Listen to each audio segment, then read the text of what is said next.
एक छोटे से गांव में राधा नाम की पकौड़े वाली रहती थी।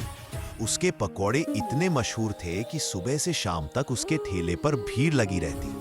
लेकिन राधा सिर्फ स्वाद ही नहीं, दिमाग से भी तेज थी।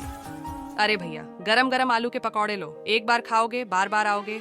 गांव वाले हंसते खाते और कहते, राधा तेरे पकौड़े में जादू है। उसी गांव में एक लालची सेठ था, लाला धनराज। उसने सोचा, अगर राधा के पकौड़े में बेचूं तो सारा पैसा मेरा हो जाएगा। ये राधा तो खूब कमाई कर रही है, क्यों ना इसका रहस्य पता लगाऊं। एक दिन वह भेष बदलकर राधा के ठेले पर गया। माई, तुम्हारे पकौड़े इतने स्वादिष्ट कैसे होते हैं? अरे सेठ जी, इसमें बस प्यार और मेहनत का मसाला है। सेठ को यकीन नहीं हुआ। उसने चोरी से उसके घर में घुसकर पकौड़े का रहस्य चुराने की ठानी। रात के समय जब सब सो गए, सेठ धीरे से राधा के रसोई घर में घुस गया। वहां उसे एक छोटी सी चमकती बोतल मिली। ओह, यही तो रहस्य होगा।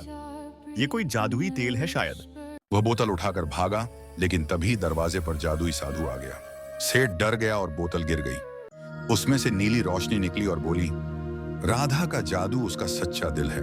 जो मेहनत का नहीं छल का सहारा लेता है, उसके पकौड़े हमेशा कड़वे बनते हैं। फिर साधु गांव की चौपाल पर गए और सबको बताया, आज एक लालची सेठ ने सीखा है कि मेहनत का स्वाद ही सबसे बड़ा जादू होता है।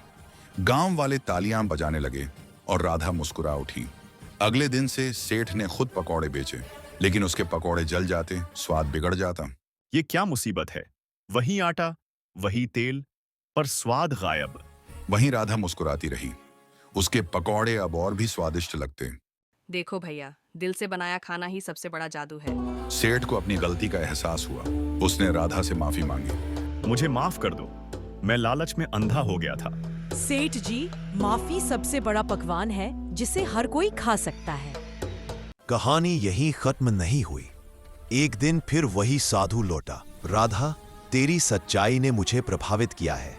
ये लो, ये जादुई चूल्हा, इससे बने पकौड़े गरीबों को मुफ्त में तृप्त करेंगे।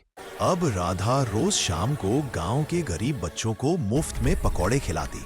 माँ, अब तो सच में तुम्हारे पकौड़े जादुई है। और गांव में सब कहते, राधा पकौड़े वाली नहीं, राधा दिल वाली है। कहानी का संदेश, मेहनत और सच्चाई का स्वाद ही असली जादू है। स्टोरी अच्छी लगी तो चैनल को लाइक और सब्सक्राइब करना मत भूलना।